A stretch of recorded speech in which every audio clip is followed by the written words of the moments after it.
Welcome to the West Wing Week, your guide to everything that's happening at 1600 Pennsylvania Avenue.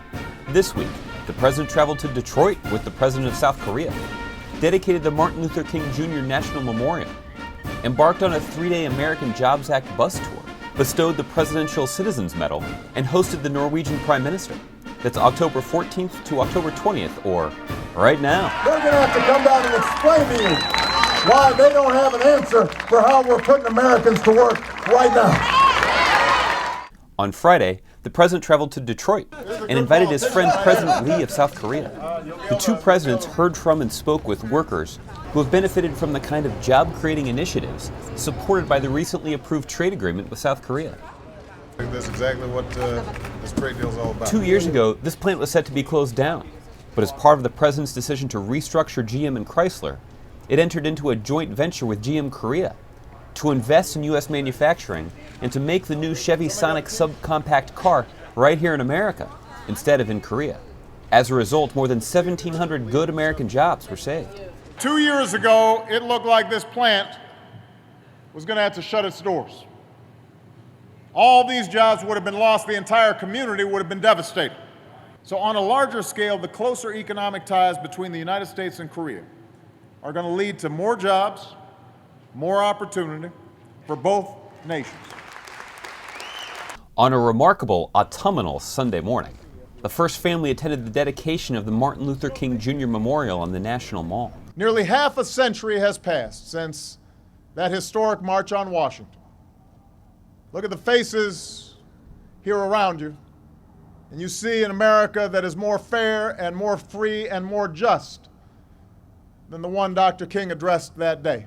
And so as we think about all the work that we must do, rebuilding an economy that can compete on a global stage, and fixing our schools so that every child, not just some, but every child gets a world-class education, and making sure that our healthcare system is affordable and accessible to all, and that our economic system is one in which everybody gets a fair shake and everybody does their fair share. We've got to keep pushing for what ought to be.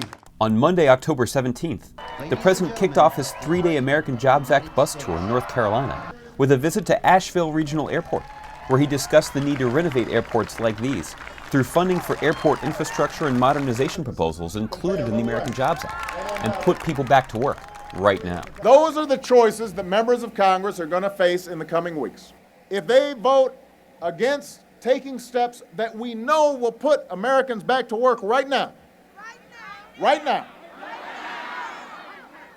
then they're not going to have to answer to me. They're going to have to answer to you. After winding through the Blue Ridge Mountains on a picturesque fall day, the President stopped in for barbecue in Marion, where he got to meet some of the community's 8,000 residents. The food must be good. That's what I was told. That's why we stopped here. Because we decided we get some food. So what kind of food? I'm going to tell you to go. Maybe some sweet tea. It's so beautiful around here. It really is. It's one of my favorite parts of the country. Next, it was on to Boone, home to Appalachian State University, for Halloween candy and carrot cake. But put like 3 forks. 3 forks? Include that cake. I will. I can tell I will. The President then stopped in Millers Creek, North Carolina, where he sat down for an interview with local reporter and Emmy Award winner Dave Wagner from WCNC Charlotte. The President then spoke to the students and faculty of West Wilkes High School about the proposals in the American Jobs Act that would support nearly 400,000 educator jobs and prevent teacher layoffs. The second day of the bus tour got underway with a visit to the Child Care Center at Guilford Technical Community College in Jamestown, North Carolina. There, the President participated in a roundtable on early childhood education in a classroom normally populated by 5- and 6-year-olds to talk about the school's needs. I thought I was going to get one of those little chairs. The President also conducted an interview with Jake Tapper from ABC's Nightline. Then he gave a speech about the need to put politics aside right now and put America back to work.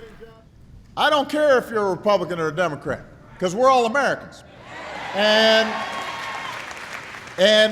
we are in this together. We don't need a Republican Jobs Act or a Democratic Jobs Act. We need a Jobs Act. We need to put people back to work right now. The President then stopped in Reedsville, an all-American city, for an all-American lunch. And yes, he did seat himself. You want me to pick up the chair?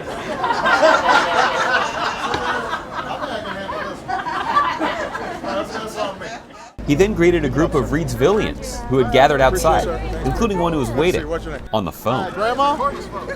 Hi. Granddaughter needs a new cell phone. You know, she's got one of these big old ones. The president then hit the road again, making his way to Skipwith, Virginia, and its Bluestone High School, where, much to the president's delight, he got to visit with their robotics class and meet Scrappy. The president then hopped off the bus in Broadnax, Virginia, at Patricia's Child Care Center to say hi to the tiny tots and other residents who gathered along the bus route. The last stop of the day was Greensville County High School in Emporia, Virginia, where the president continued to push for passage of the American Jobs Act, which would also help high schools across America to rehire the hundreds of thousands of teachers who've been laid off due to budget shortages in recent years. I need all of you to tell the Senate, put those teachers back to work. Put those teachers back to work. Pass the jobs bill and put those teachers back to work. At Greenville, he met Mina, the first girl to play for a junior varsity football team, who recently recorded 4 quarterback sacks in a game. She sat out her last game because the opposing team said they wouldn't play against a girl. The president, inspired, gave her some encouragement, and since she'd missed practice to come hear him speak, a note for her coach.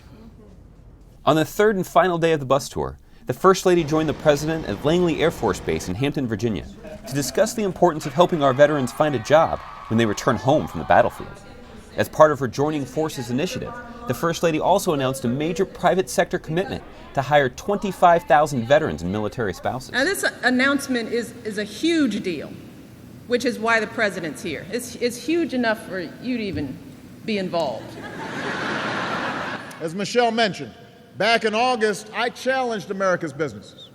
Already they've committed to train or hire 25,000 veterans and spouses in the next 2 years.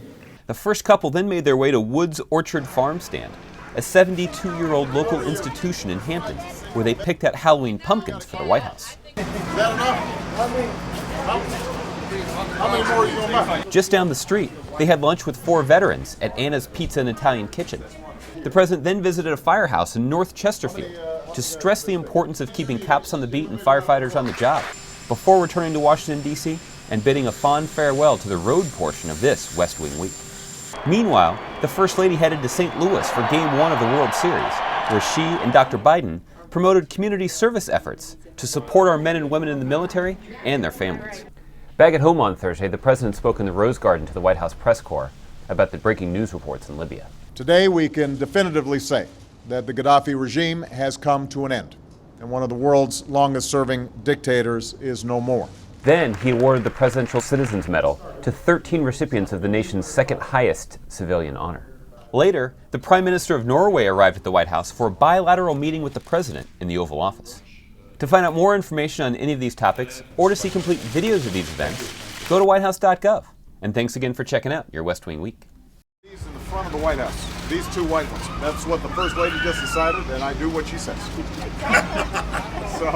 So be on the lookout. Stay married that way a long time. Absolutely.